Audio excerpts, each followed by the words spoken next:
Hello everyone, I hope you are doing well. So in this video we're going to discuss the first 4 questions of Codeforces round 817 which was written for division 4. So in the first question it says like there is a person called Timur and he likes any permutation of his name. So you can arrange the words of the letters of the word Timur in any manner and it will display as correct, right? But the T should be capital and all the other letters should be small and any other permutation would work. So for this question what you can do is you can store all the letters of Timur in a map and then again store all the letters of the input in another map and then compare both of them. So this is what I have done. I've taken an input of size n and the string s. So I know that the correct word is this, so I store it in t and then I create two maps m1 and m2 and then I traverse through t and then I increment each of the characters of t in m2 and then I traverse to the original input s and then I increment all the characters of s in m1. And if the given input is a permutation of this particular word t, then both m1 and m2, that is the frequency of each of the characters in both of them, should be equal, right? So both of the m1 and m2 should be equal. If they are equal, the answer is yes, otherwise the answer is no.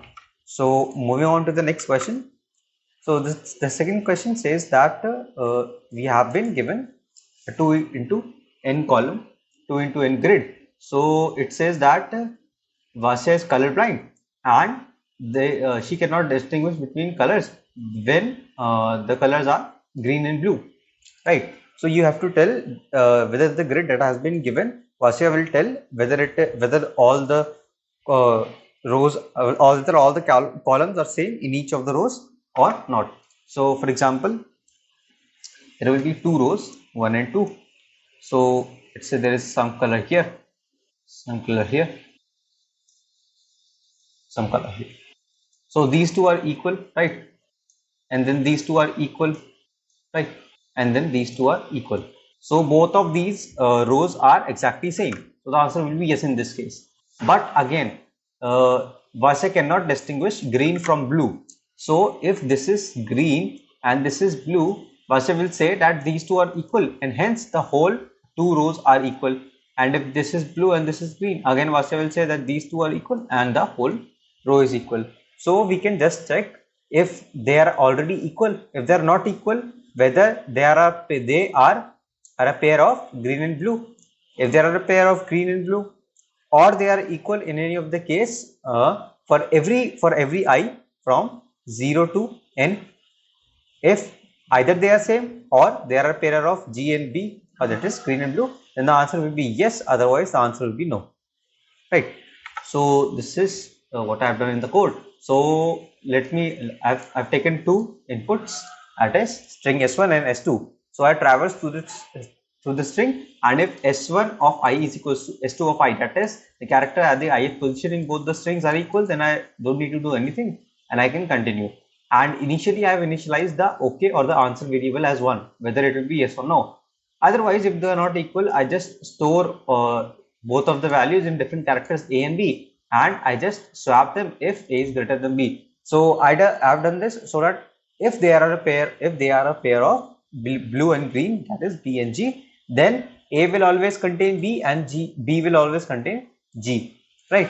So that is why I have done the swap here, so that a contains a smaller value, that is b. So if a equals to b and b equals to g, then it is a valid pair and I need to continue. Otherwise, I can mark the answer as false or 0 and then break from it, right? At the end, I can just check if it is yes or no. If OK is 1 or OK is 2, then the answer will be yes. Otherwise, the answer will be no. So moving on to the third question. So the third question is word game, and in this game, it says that there are 3 people, and each of the person writes down n distinct words of length 3. Right. So now what they can do is if a particular word has been written by only one person, then that person gets 3 points. If a particular word has been written by 2 people, then each of them gets 2 points. Otherwise, nobody gets any points at all. So you can just brute force it to the input. So what you can do is, this can be easily solved using brute force.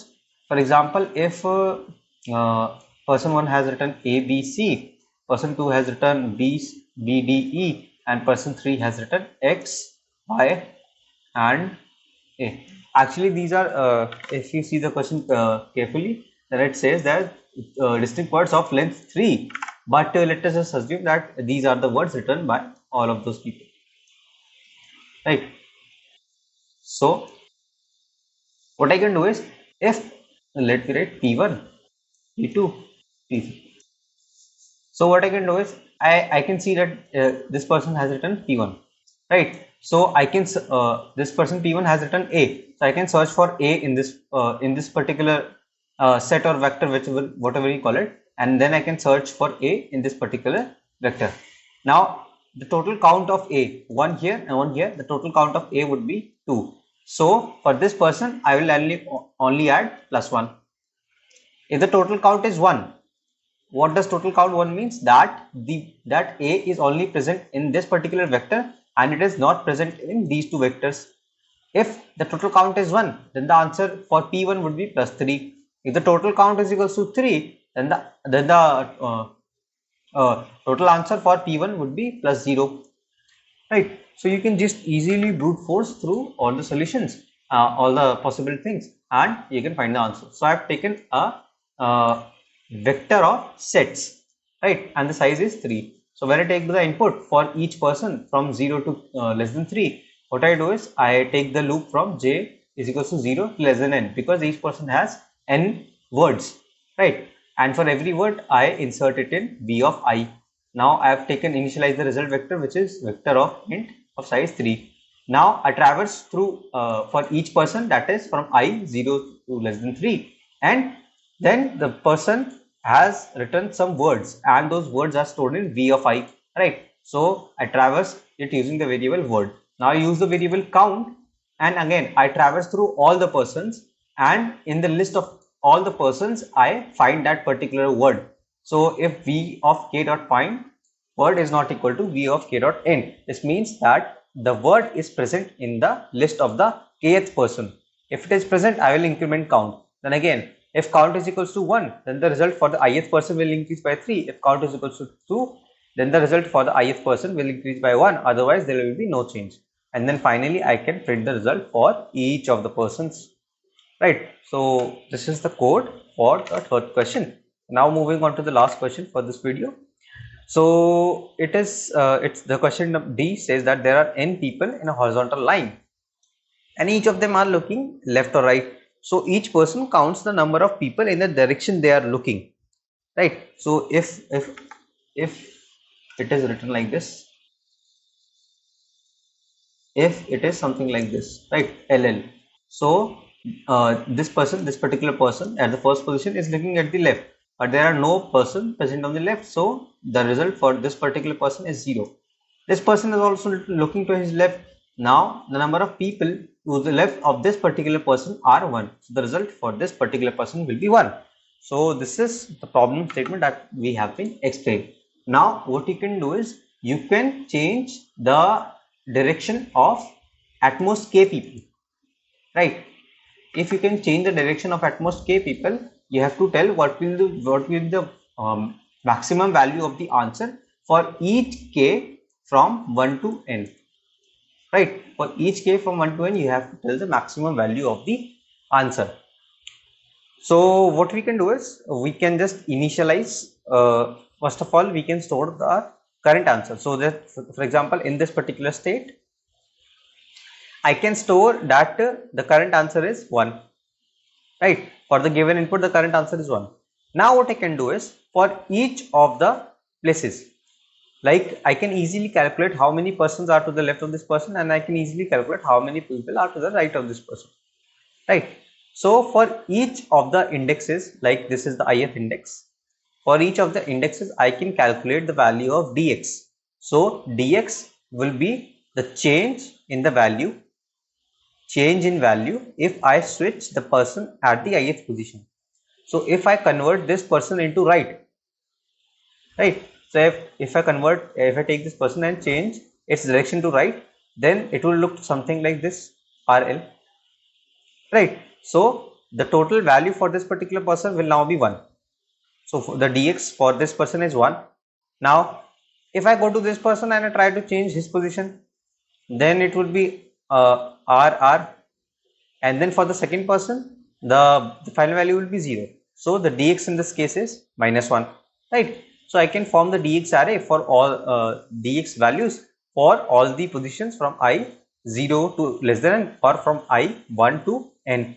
Now you from this you can easily see that all the values of dx are independent of each other. Like for the ith position, the value of dx will remain same in all the cases irrespective of the people at other positions, right? So this is what I have exactly done in the code. What I have done is I have taken the size of the input, and I have taken the string as input. So I initialize the vector as result. I can write it as vector of int, and this also I can write it as vector of int, right? So this is the result vector, and this is the change vector, change on the dx vector, whatever you can call it. So for each index from I 0 to less than n, what I do is I just place back the value of dx which is being calculated by my helper function. So I have used this function which will calculate the value of dx for the ith position. So initially the value of dx is 0. Now if current is equals to L, the current means the current position or the current direction the ith person is looking into, right? So for each, if I'm using zero based indexing, so one thing you'll observe, if I'm using zero based indexing, so for the ith person, the number of people to the left of it would be equal to I. So left of I would be equal to I, and right of I would be equal to n minus I minus 1. So you can verify this at any case. So for example, for this position, the number of people to the left of it are 2, and here n is equal to 6. So the number of people to the right of it are 6 minus 2 minus 1, that is 3, right? So this will work for all the values. So this is what I've done. If it is currently looking at left, then I initialize dx with index, that is the ith value, and I initialize the new value as n minus index minus 1, because this would be the new value if the person looks to the right, right? So and then I update the dx as new value minus old value. Again here also dx, now if the current value is r, that means the person is looking at right initially, so the current value would be n minus index minus 1, then the updated value would be equal to index, and dx would be equal to new value minus dx, or the dx will be equal to new value minus old value, right? And then I can easily return the dx. So once I have got all the changes, what I can do is I can sort the changes vector or the dx vector. So I can sort it in the increasing order. So I have used this function reverse sort, and I have declared it here somewhere around here. So this is rep sort. So what I'm doing is, it's just a custom function where what I do is I return a is greater than b. So it will sort in the reverse order. Either you can do this, or you can also do like this. If you have sorted it, then you can reverse all change, or if you don't want to write all, then you can write change.begin or change.end. So this is actually how you would write it. So I have actually defined all as change.begin comma change.end. So you can reverse it, and then you first of all find the current value. So I traverse through the string, and if it is left, I'll do current plus is equals to I, because these are the number of people to the left. Otherwise I do current plus is equal to n minus I minus 1, because these are the number of people to the right. Now I go for every value from 0 to n. If change of I is greater than 0, that means it will bring a positive change. Then I do current plus is equals to change of I, and I print current. Otherwise I will not increment current, because it will actually decrease the value of the current, and we have to find the maximum value in each case. So I'll add it only when change of I is greater than 0. So after a certain point, the current value of current would be same in some cases, and in some cases it might keep on increasing. So at the end, all the values of current for all k from 1 to n would be printed, and then I can finally print a new line. So this is how the code for the question number D would work. I hope you guys were able to understand the solutions. So till the next video drops, keep coding, stay safe, bye bye.